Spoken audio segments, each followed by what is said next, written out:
I still remember the exact sound. A dull, hollow thud, like something soft hitting porcelain from the inside. That shouldn't have been possible. I had already disconnected the pipes. The bathtub was supposed to be empty, lifeless. Just an old fixture I was replacing for my wife. But that sound, it echoed in the small bathroom like it came from somewhere deeper than the tub itself. And for the first time in years, standing in my own home, I felt like I wasn't alone. It started as something simple. My wife, Alina, had been asking me for months to renovate the bathroom. Not demanding, she was never like that. But there was this quiet persistence in the way she'd mention it.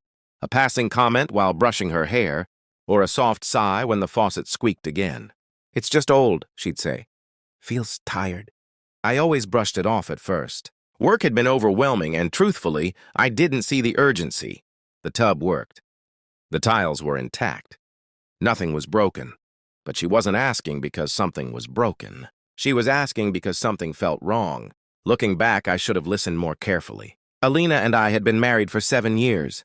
She was the calm to my chaos, the kind of person who remembered small details, who noticed when I skipped meals, who would quietly fix things without making a scene. I trusted her completely, and she trusted me. Or at least I thought she did. We had built this house together from the ground up. Not literally, but every corner had a piece of us in it. The kitchen where we burned our first dinner. The living room where we stayed up talking until sunrise. And that bathroom, the one I was tearing apart. It was one of the first things we had agreed on when we moved in.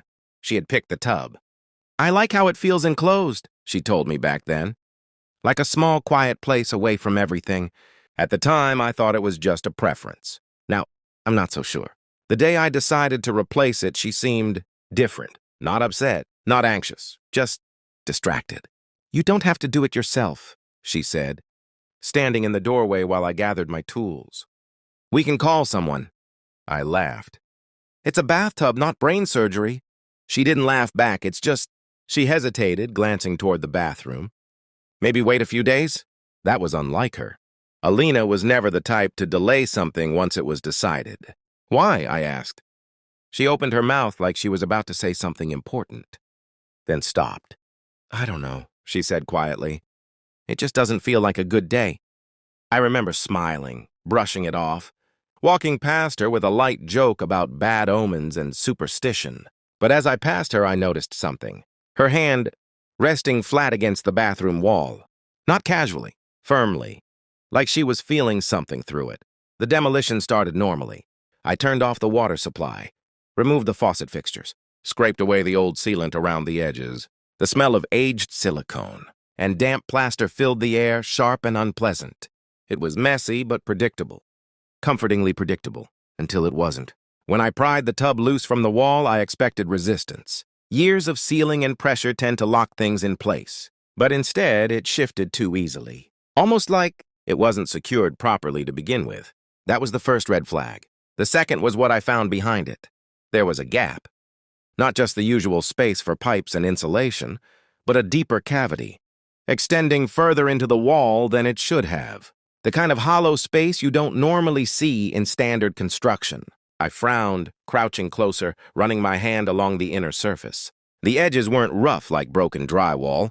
They were smooth, deliberate, as if someone had carved out that space intentionally. "Alina?" I called out. No response. She had been in the house just minutes ago. I shrugged it off, telling myself I'd ask her later if she knew anything about it. Maybe it was part of some old design. Maybe the previous owners had done something unusual. Still, it bothered me, because we were the first owners. That's when I heard it, that dull thud. From inside the tub, I froze. It didn't make sense. The tub was detached, empty, tilted slightly away from the wall. There was nothing inside it. I told myself it was just the shifting weight, maybe something settling. Then it happened again. Softer this time, but unmistakable. Thud. My chest tightened. I slowly stepped closer, gripping the edge of the tub. "Hello?" I said, half joking, half not. No answer. Of course, no answer, because that would be insane. I leaned over and looked inside. Nothing. Just the smooth white surface, slightly stained with age. A faint crack near the drain. Watermarks from years of use. Completely ordinary. I exhaled, shaking my head at myself. You're imagining things, I muttered. But as I turned away, my foot hit something on the floor. A small object I didn't remember seeing before. It was a ring. Simple, silver, slightly tarnished. I picked it up, turning it between my fingers. It wasn't mine, and it definitely wasn't Alina's. I would have recognized it instantly if it was. There was something engraved on the inside, but it was too faint to read clearly in the dim light. I felt a strange unease settle in my chest. How did this get here? That's when I noticed the wall again, the hollow space behind where the tub had been. And for the first time I realized the sound hadn't come from the tub itself. It came from behind it. Alina? I called again, louder this time. Still nothing. The house felt quieter than it should have been. Too quiet. I stepped closer to the cavity, crouching down. The air coming from it was cooler, stale, like it hadn't been disturbed in a long time. I reached inside, my hand brushing against the inner surface. Smooth. Too smooth. Then my fingers touched something else. Not wall. Not pipe. Something softer. I pulled my hand back. Instantly, my heart pounding. For a moment, I just stared into the darkness, trying to convince myself I was wrong, that it was just insulation, or cloth, or anything ordinary. But deep down, I already knew it wasn't. From somewhere behind me, I heard the front door open, then close. Footsteps. Slow. Measured. Alina. I didn't turn around. I couldn't. Because something inside that hollow space shifted. And this time, it wasn't subtle. Did you start without me? Her voice came softly from the hallway. There was something different about it. Something I couldn't quite place. My throat went dry. I stared into the darkness of the wall, the ring still clutched tightly in my hand.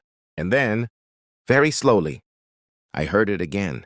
From inside the wall, right in front of me. A faint, deliberate knock. I think that's the moment everything changed. And I still hadn't turned around to face her. I didn't turn around.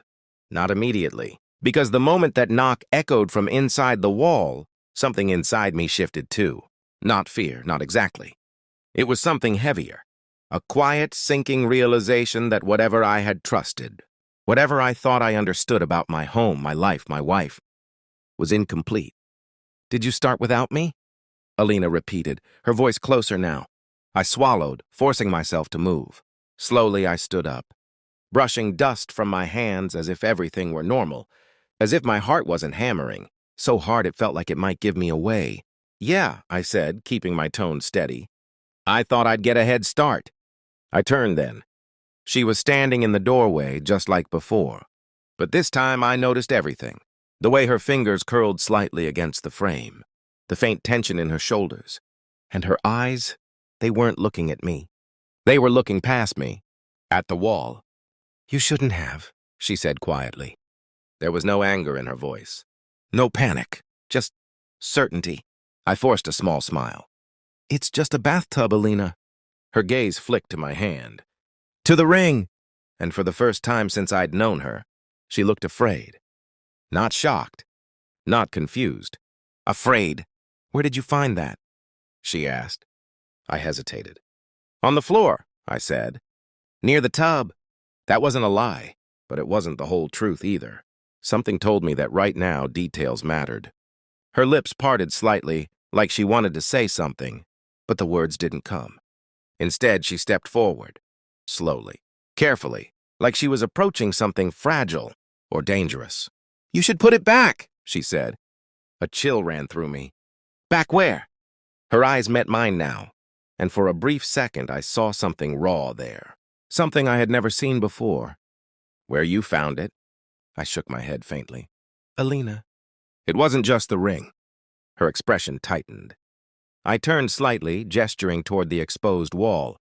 There's a space back there, I said. A hollow, and I... Knock. We both froze. This time it was louder, clearer, and there was no denying it anymore. It came from inside the wall.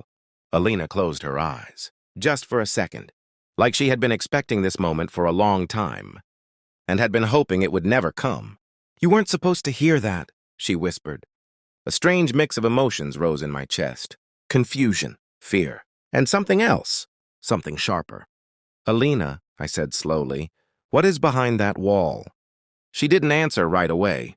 Instead, she walked past me, right up to the opening, and before I could stop her, she knelt down and reached inside. My breath caught. "Alina, wait!" "It's okay," she said softly. Not to me, to whatever was inside. The air in the room felt heavier now, like it was pressing in from all sides. I stepped closer, every instinct telling me to pull her back, but something held me in place. Maybe it was the calm in her voice, or the way her hand didn't shake as it disappeared into the darkness. Seconds passed. Too many. Then, she pulled something out. Not quickly, not dramatically, just carefully, like she had done it before. It was a small bundle, wrapped in fabric, old, faded. My chest tightened as she held it in her hands, staring down at it with an expression I couldn't fully understand. "Alina," I said, my voice barely above a whisper. "What is that?" She didn't look up. "Something I should have told you about a long time ago." The words hit harder than I expected, because this wasn't just about the wall anymore. This was about everything. All the quiet moments, all the things she never explained, all the times she stood in this doorway, just like today. Another knock came from inside the wall, softer now, but closer. My eyes snapped back to the opening. "That's not empty," I said, the realization settling in fully now. "There's something else in there." Alina nodded faintly. "I know." A cold weight settled in my stomach. "You know?"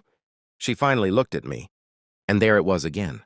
That fear, but not fear of what was inside. Fear of what I would think. "I thought it had stopped," she said quietly. "After all these years, I thought it was over." "What was over?" I asked, my voice tightening. She hesitated, then took a slow breath. "Before we moved in," she began, "this house wasn't as new as we were told." I frowned. "What do you mean?" "We bought it." "I know what we were told," she interrupted gently, "but I looked into it later. There were plans, changes, things that didn't make sense." My grip tightened around the ring. "And you didn't think to tell me?" Her gaze dropped. "I was going to."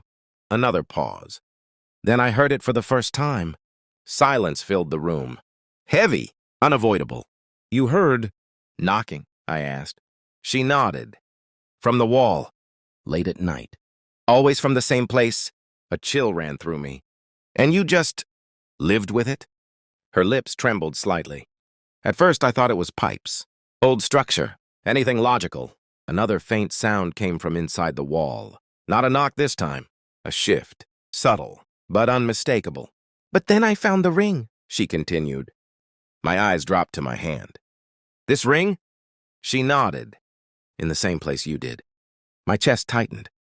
And I put it back. The words landed like a quiet echo. "Why?" She swallowed. "Because the knocking stopped when I did." For a moment, neither of us spoke. The air between us felt fragile now, like one wrong word could shatter everything. I looked from her, to the bundle in her hands, to the dark opening in the wall, and then back again. "How many times?" I asked. Her voice was barely audible. "More than once." Something inside me sank. Not just because of what she was saying, but because of what it meant. All those nights. All those moments I thought were ordinary. She had been carrying this alone, and choosing silence. "Why didn't you tell me?" I asked. It wasn't anger. Not yet. Just something deeper. She looked at me, her eyes glassy now. "Because I was afraid you wouldn't believe me."